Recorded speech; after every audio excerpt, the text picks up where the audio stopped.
Hi, today let's discuss archetypes. And again, archetypes are universal character types. These are patterns of behavior that seem to be seen universally in most stories.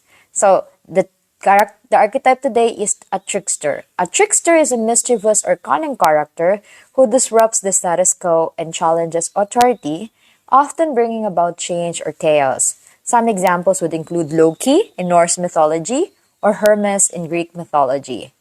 A trickster is an interesting archetype.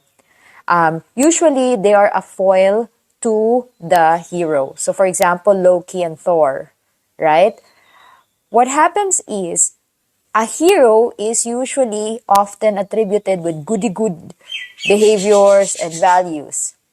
However, they are inflexible and they have a tendency to follow the status quo. To them, what's good is what the society says is good. The hero embodies the qualities of what that society considers as good.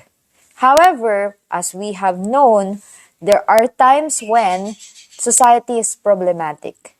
So a trickster has that flexibility of mind to actually question problematic behavior of society.